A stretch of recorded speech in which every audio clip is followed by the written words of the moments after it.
Hello, everybody, and welcome back to yet another episode of The Mind. So, as we continue on our journey to try and improve the mic quality of all of this, I think the quality's good. I just need the sound, the volume to go up.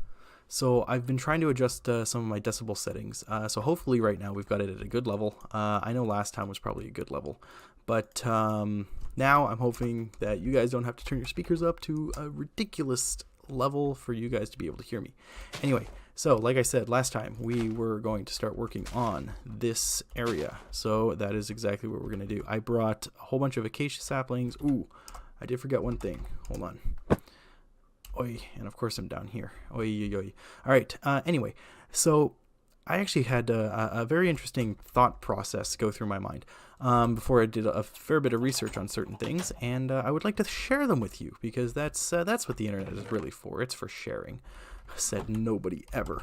Anyway, so my favorite breakfast cereal is just plain old Cheerios.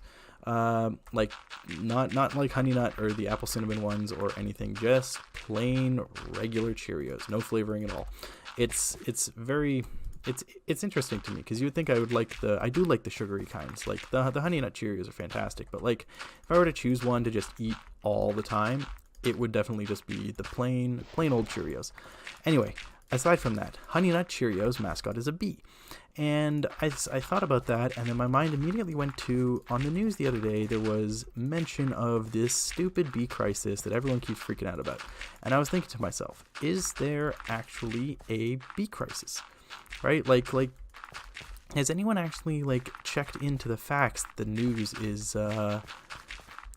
is reporting on? Or is just somebody complaining and giving them a lot of money, and they're just telling us that the bees are all dying out, and that we're going to start losing all different kinds of resources like coffee and flowers and pollination for trees and all this kind of stuff.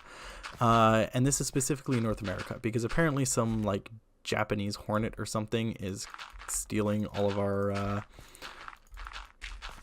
our bees, and it's like they're like invading the nests and they're killing them, and I don't know, just some blah blah blah. Anyway, I did some research again, going back to episode 10 where I said don't believe everything you hear on TV. That includes the news. So I went and I did some research, and the research that I found out was actually very interesting. So the bees are actually dying. So the bees are dying. Is this a crisis? No, not at all, actually. The only thing that might be in crisis, in jeopardy, would be the honey reserves.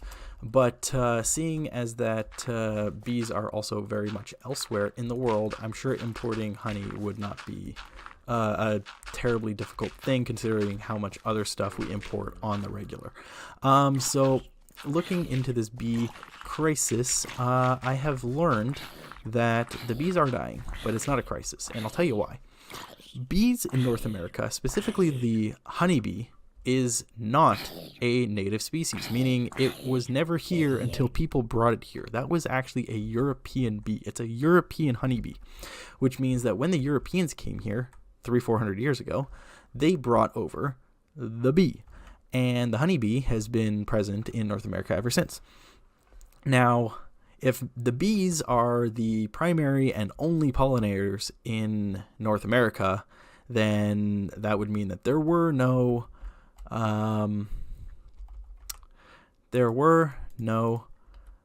trees, flowers, etc. all around, which obviously we know is not true. There were plenty of trees and flowers and all kinds of stuff, including coffee.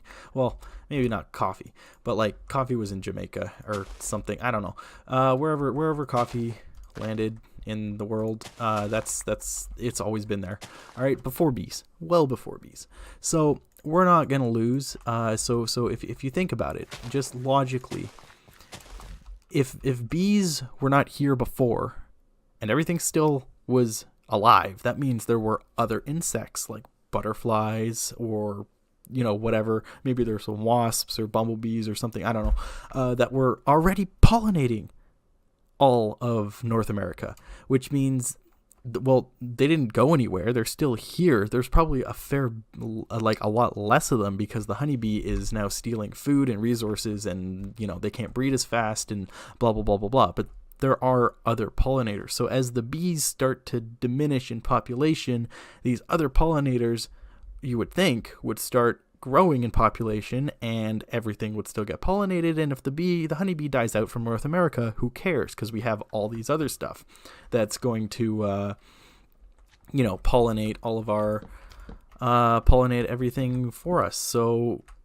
is there really a crisis? I mean, again, other than for honey, I don't see one. I really don't. I mean, maybe the PETA activists are like, oh my God, the honeybee's dying. We need to try and save it and then fail because that's what we do.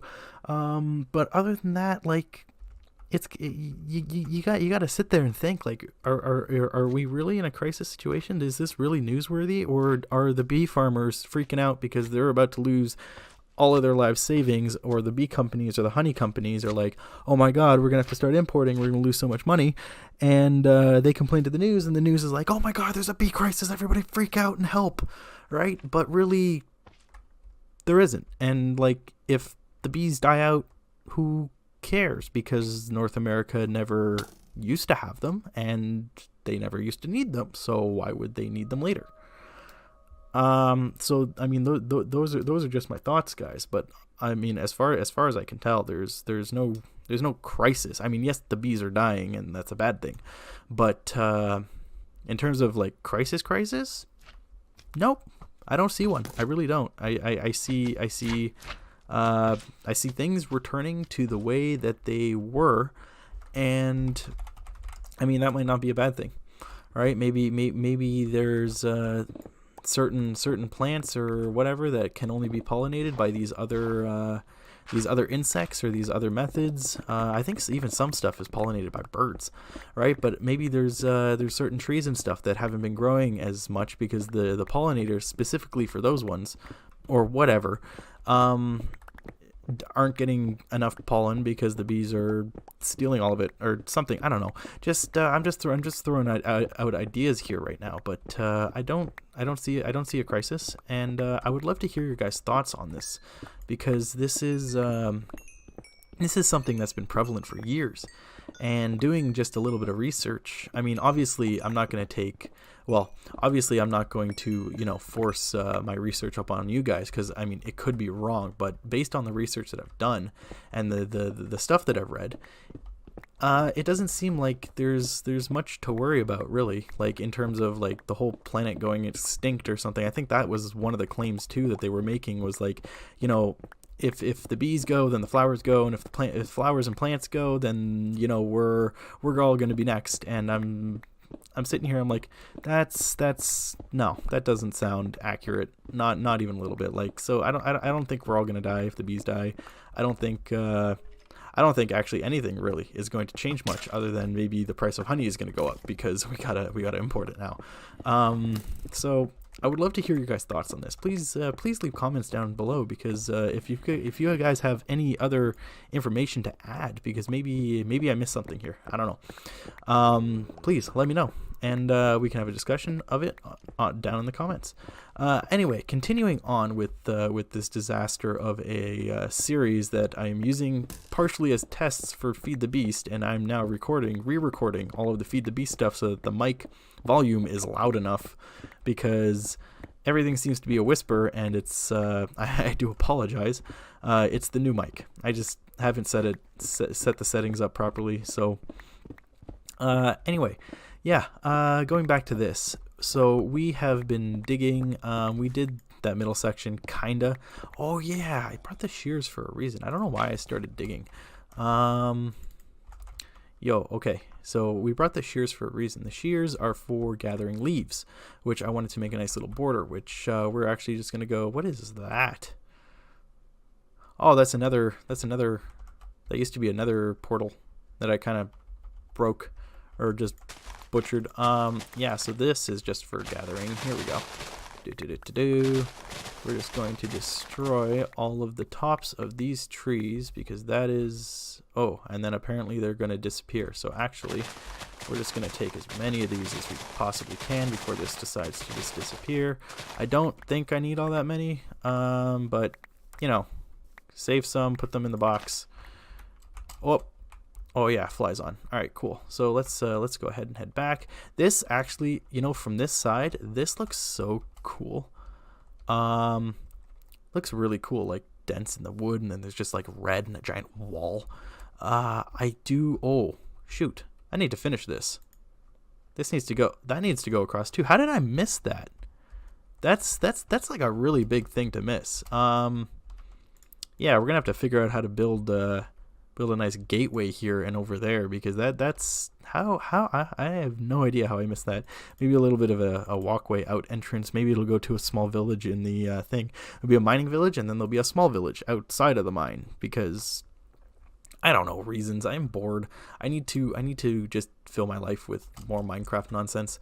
So yeah, this I'm just basically just going to put around here, and I'm choosing jungle wood because these, like, it's in a jungle, and the butcher, it's in a jungle, and the theme is supposed to be jungle, but the jungle trees, if I were to grow them down here, would be like 50 freaking feet tall, and I don't need none of that. So keeping with a semi-jungle theme, along with the giant trunks that are going up there, we are just going to plant some shrubs that are going to be made out of jungle leaves. Simulated shrubs. These are simulated shrubs, not to be mistaken with real shrubs that don't actually exist in Minecraft. So I put them there. I don't know if I should put them there, but yeah, we now have a tiny little garden, which is wonderful. And I'm now going to go find a skeleton so that I can plant some so that I can plant some other things around in that area, which, of course, when I'm looking for mobs, there are none. Geez, seriously? Come on. There's not a bunch of creepers over there. There's a bunch of zombies walking around, and there's not a single skeleton. Oh, there we go. We got a couple. All right. Oh, yes. And one bone. That's exactly what I need. I need bones. Bingo. Ooh, cool. I'm a level 9 hunter now. I don't know what that gives me, but, like, you know, stuff. So we're going to go like this. Yes. I know it's not a lot right now because, like, there's no grass, but it'll give us something. There we go. All right. Anyway, guys, I think this has been a good episode. I think we had a lot to talk about bees. Again, leave your comments in the comment section below if you guys want to start a discussion. By all means, I encourage that behavior. Just keep it civil. And I will see you guys next time. Peace.